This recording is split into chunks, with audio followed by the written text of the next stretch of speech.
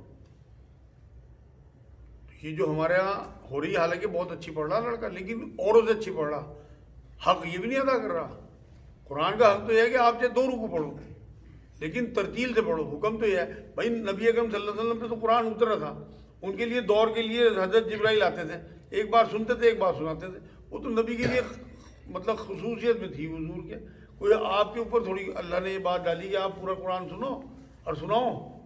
جو حافظ حضرات ہیں نہ سناویں بہت بہتر ہے. میرے پاس تو جو مرکز میں آتے ہیں لوگ، خاص طور سے رمضان سے پہلے، میں تو ان سے پوچھتا ہوں جتنے بھی حافظ ہیں بھائی کتنے دن کا سنایا. اگر کوئی 10 دن اور 8 دن کی بات کرے میں تو سناویں مت، اللہ کے یہاں پکڑا جائے گا تو بھی، اور مقتدیوں کا بھی عذاب تیرے اوپر ہوگا، تو پھنسیں گے تیرے اوپر بھی ہوگا کیونکہ تو قرآن کی بے حرمتی کر رہا. تو یہ جو آپ سوال کر رہے ہیں یہ قرآن کی بے حرمتی کرنے والے گنے جائیں گے اللہ کے یہاں، اور بہت بڑا عذاب ہے.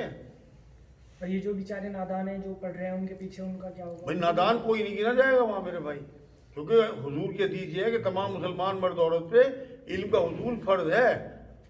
نماز اگر فرض ہے تو اس کی ایک بات کا علم سیکھنا فرض ہے آپ کے اوپر. تراویح نماز ہے، اس کا علم سیکھنا مان لو نفل ہے، اس کا علم سیکھنا بھی نفل ہے آپ کو. اور جیسے لوگ پڑھتے ہیں کس طرح روکیں اور کس طرح سمجھائیں؟ ان کا سوال یہ جو لوگ پڑھتے ہیں انہیں کس طرح روکیں کس طرح سمجھائیں. آپ سمجھ لو اپنا اور اپنے گھر والوں کو سمجھاؤ، باقی لوگوں کے لیے صرف دعا کرو. کیونکہ اس ٹائم جس زمانے میں ہم رہ رہے ہیں نا، وہاں آپ نے اگر پنگا لے لیا تو آپ جیل میں نظر آؤ گے. اس لیے صرف دعا کرو جو آپ کے ہاتھ میں ہے. رمضان کی اتنی فضیلت کیوں ہے؟ ان کا سوال یہ رمضان کو اتنی فضیلت کیوں ہے؟ بھائی رمضان کو مین فضیلت جو ہے نا وہ تو قرآن کے نازل ہونے کی وجہ سے ہے. کیونکہ قرآن میں ہی اللہ نے کہا کہ ہم نے قرآن کو رمضان میں نازل کیا.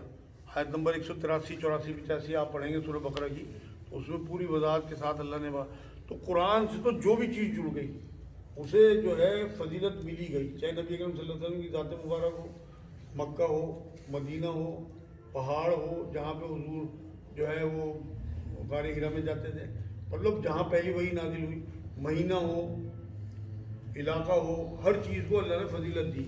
اسی طرح سے مہینہ جو بھی ہے رمضان کا، یہ اللہ کا مہینہ ہے اور اسے تو مہمان کہا جاتا ہے، سال میں ایک بار آتا ہے.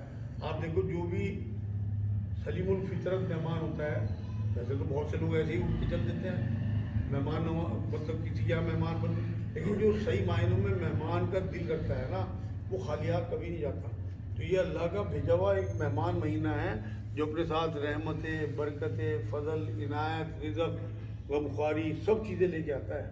اگر آپ اسے واقعی اس طرح سے دیکھیں نا کہ اللہ کا، اور اللہ نے جو کہا کہ میرا مہینہ ہے، اور کتنی آپ دیکھو کہ سعادت کی بات ہے کہ فرضوں کا ثواب 70 گنا کر دیا اور نفلوں کا ثواب فرضوں کے برابر کر دیا، اور کشادگی کر دی رزق میں، اور لوگوں کے غریب تک کے ہاں آپ کو اس ٹائم نعمتیں ملیں گی. افطار کے ٹائم، افطار میں آپ جا کے دیکھو چاہے جیسی بھی ہیں کہ انہیں سارے سال نہیں، آپ خود دیکھو اپنے دسترخوان پہ جو چیز آپ کو سارے سال نہیں ملتی وہ نعمتیں کھانے کو ملتی ہیں اس ٹائم.